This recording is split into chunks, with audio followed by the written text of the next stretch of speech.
मंच पर विराजमान हरियाणा प्रदेश के हमारे पूर्व मंत्री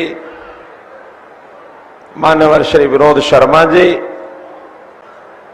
हमारे यहाँ के वर्तमान सांसद श्री संजय भाटिया जी, हमारे सांसद राज्यसभा भाई श्री कार्तिकेय शर्मा जी, राज्यसभा के पूर्व सांसद आदरणीय श्री डीपी वत्स जी, घरोंडा के विधायक मान्यवर श्री हरेंद्र कल्याण जी, पूर्व विधायक पंडित जयराम शर्मा जी, चेयरपर्सन हमारी नगर निगम अंबाला श्रीमती शक्ति रानी शर्मा जी, पंडित हरिराम दीक्षित जी, पद्म श्री अवार्डी श्री महावीर गुड्डू जी, पहलवान योगेश्वर दत्त शर्मा जी, प्रधान ब्राह्मण सभा श्री अशोक शर्मा जी, श्री पंडित उमेश शर्मा जी, श्री सतीश शर्मा जी, प्रधान ब्राह्मण सभा पानीपत, हमारे बहुत ही प्यारे लोक कलाकार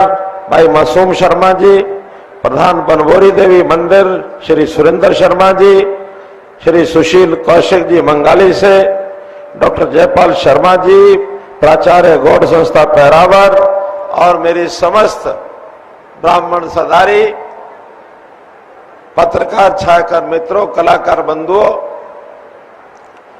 मित्रों, आज बड़ी संख्या में अपने समाज ने आकर के और जिस प्रकार मेरा उत्साह बढ़ाया है, संयोग से आज मेरा जन्मदिन है। साल में एक बार जन्मदिन तो सबका ही आता है, तो 5 मई को आप सबने आकर जिस प्रकार से मुझे आशीर्वाद दिया, शुभकामनाएं दी, निश्चित रूप से मेरी भी ताकत, साहस और उत्साह बढ़ा है। मैं और नए उत्साह के साथ अपने समाज का, अपने देश का, अपने इस परिवार का मन लगाकर पूरी सेवा करने का संकल्प लेता हूं और आपकी जो अपेक्षा है उसके ऊपर मैं पूरा उतरूंगा। मैं कहीं भी आपको निराश नहीं करूंगा। भाइयों बहनों, संयोग से जैसा पता है कि अभी चुनाव का ये कुंभ, चुनाव का ये महापर्व, लोकतंत्र का चुनाव, दुनिया का सबसे बड़ा पर्व ये भारत देश में चल रहा है। इस देश की संसद 542 सदस्यों से बनती है, उसमें से हरियाणा के अपने 10 सांसद जाने वाले हैं लोकसभा में, और एक अपनी जो करनाल लोकसभा है जिसके अंदर पार्टी ने मुझे और उस उम्मीदवार के रूप में मैं यहाँ भेजा है। मैं सबसे पहले तो इतना स्पष्ट करना चाहता हूँ कि जब भी कभी पहले सभाएं हुई हैं उसमें मुझे कभी मुख्यमंत्री इस नाते से आपके पास आया हूं तो हर बार कुछ ना कुछ अपेक्षा होती रही है और कुछ हमेशा लेके आया हूं, चाहे घोषणा करनी हो, चाहे उद्घाटन करना हो, शिलान्यास करना हो। पिछली बार भी भगवान परशुराम महाकुंभ करनाल में हुआ, कुछ बातें सामने रखी गई और मैंने वो सब बातें प्राय पूर्ण हो गई हैं। एक आध चीज ऐसी जो प्रोसेस में चल रही है, चाहे वो पैरावर की जमीन होगी, चाहे वो अन्य जितने भी काम, करनाल के कुछ विषय भी रखे गए थे, भगवान परशुराम जी के नाम से कुछ चीजें आई थी, वो प्राय सब हमने कर दी हैं। लेकिन भाइयों बहनों, आज मैं एक प्रकार से देने के लिए तो नहीं कुछ आया हूं, हाँ कुछ लेने के लिए जरूर खड़ा हूं। आज आपसे कुछ लेने की बात करूंगा, कुछ मांगने की बात करूंगा। आज कोई मुझे मुख्यमंत्री कहते हैं, कोई पूर्व मुख्यमंत्री कहते हैं, कोई अभूतपूर्व मुख्यमंत्री कहते हैं। मित्रों, भाइयों बहनों, मैं तो सिर्फ मनोहर लाल, आपका भाई मनोहर लाल, हमेशा आपके साथ खड़ा रहूंगा, कोई जिम्मेवारी हो चाहे ना हो।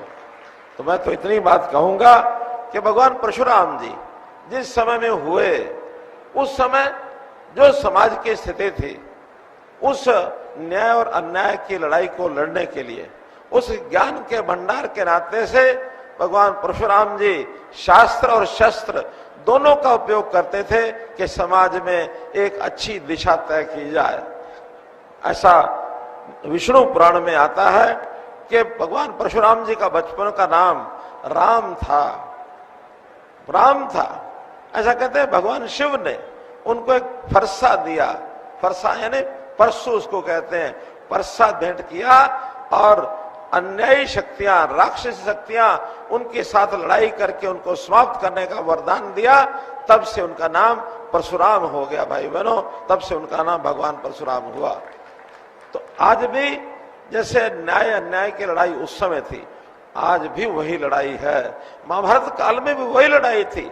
एक तरफ कौरव थे, एक तरफ पांडव थे, भले वो रिश्तेदार थे, लेकिन रिश्तेदारों में भी भगवान कृष्ण ने ये कहा न्याय का पक्ष लेना है, हमने पांडवों की विजय करानी है। ये संकल्प भगवान कृष्ण ने लिया, वही संकल्प आज हमको लेना है। आज देश में दो धाराएं चल रही हैं। एक धारा समाज के अंदर अच्छे काम कर रही है, इस देश को जोड़ रही है, इस देश के अंदर जो राक्षसी वृत्ति है उसको समाप्त करने के लिए मोदी जी के नेतृत्व में देश में ताकतें काम कर रही हैं। कांग्रेस ने पिछले इतने सालों में देश में बहुत ऐसे कांटे बोए, चाहे कश्मीर की समस्या खड़ी की, पंजाब की समस्या खड़ी की, नॉर्थ ईस्ट में नागालैंड है, मणिपुर है, मेघालय है, आसाम है, उसको देश से अलग होने के लिए हमेशा वो प्रेरित करते रहे। नक्सलवाद बिहार से लेकर के और नीचे तमिलनाडु केरल तक देश के दो हिस्से करने का एक षड्यंत्र चलता था। मोदी जी ने आने के बाद सब कुछ समाप्त किया मित्रों, भाई बहनों, सब समाप्त किया। उन्होंने तो आज देश को जोड़ा है। नक्सलवादियों ने अपने जो शस्त्र हैं वो आत्मसमर्पण कर दिए हैं। नॉर्थ ईस्ट के सब प्रदेश राष्ट्रभक्ति, राष्ट्रवाद को लेकर के और देश की मुख्य धारा में आ गए हैं। कश्मीर की 370 खत्म करने के बाद आज कश्मीर वैसा ही प्रदेश है जैसा प्रदेश आज हमारा हरियाणा है, उत्तर प्रदेश है, मध्य प्रदेश है, राजस्थान, गुजरात है। ऐसा ही प्रदेश जम्मू कश्मीर भी है। आज जम्मू कश्मीर से वो जो कश्मीरी पंडित वहां से पलायन करके आना पड़ा था, आज वहां की जनता सुखी है, किसी को भी वहां से पलायन करने की जरूरत नहीं है मित्रों, भाई बहनों। तो इसलिए आज एक न्याय प्रिय सरकार, एक परोपकारी सरकार, इसकी नींव मोदी जी ने डाली। हमने हरियाणा में भी उन्हीं के पद चिन्हों पर चलकर आगे काम किए। मोदी जी गरीबों के भले के लिए सब कुछ गरीबों पर न्यौछावर करने के लिए तैयार हैं। वो कहते हैं कि देश के संपत्ति पर, देश के पैसे पर पहला अधिकार किसी का है तो वो है गरीब का, वो गरीब का। जबकि पहले जो कांग्रेस की सरकारें हमेशा कहती थी, उनके तो प्रधानमंत्री मनमोहन सिंह जी ने रिकॉर्ड पर कहा है कि देश की संपत्ति पर पहला अधिकार अल्पसंख्यकों का है। मित्रों, यहाँ अल्पसंख्यक धर्म के आधार पर अल्पसंख्यक होते हैं। हम अल्पसंख्यक को उनकी समस्याएं, गरीबी की समस्या तो हल करने के लिए तैयार हैं, लेकिन अल्पसंख्यक तुष्टीकरण वोट के बैंक के नाते से अगर कोई उपयोग करेगा तो उनको हम पछाड़ेंगे, उनका मुकाबला करेंगे। ये देश बहुसंख्यक समाज उसको पीड़ित नहीं होने देंगे मित्रों। बहुसंख्यक में गरीब का अधिकार पहला है जिसको हम देंगे। हमारे समाज के भी जो इकोनॉमिकली बैकवर्ड ग्रुप है, ईपीबीजी जिसको कहते हैं, उसके लिए भी एक समस्या बनी थी। अभी 2 दिन पहले चीफ सेक्रेटरी से बात करके हमारे अशोक शर्मा जी कल मीटिंग करके आए ना, तो सारी की सारी समस्या उन्होंने हल कर दी कि नहीं। पूरी दीक्षित जी खड़े हैं, तो कोई अब इस प्रकार की समस्या बाकी नहीं बची है। तो मित्रों, भाइयों बहनों, मैं तो ये कहूंगा कि हम भी गरीबों के हित में, चाहे वो गरीब को मकान देने की बात आई हो, चाहे उस मकान में शौचालय की बात है, शौचालय दिया तो पानी साथ में दिया, पानी साथ में आया तो बिजली साथ में दी, बिजली साथ में दी तो गैस का सिलेंडर भी साथ दिया। और भाई गरीब परिवार के कोई व्यक्ति बीमार होता है, उसको इलाज करने के लिए वो भी हमने आयुष्मान भारत के कार्ड सब गरीबों को दिए, सब गरीबों को। और अब तो प्रधानमंत्री जी ने कह दिया कि जो बुजुर्ग हैं 70 साल की आयु के ऊपर के, उसका गरीब अमीर का हिसाब नहीं देखेंगे। कोई भी किसी आयु का भी एक जो बुजुर्ग है 70 साल से ऊपर का, उसके इलाज के लिए 5 लाख रुपया अलग से उनको रिजर्व करते, उनका बीमा कराएंगे। कोई बुजुर्ग का पैसा अब नहीं लगेगा।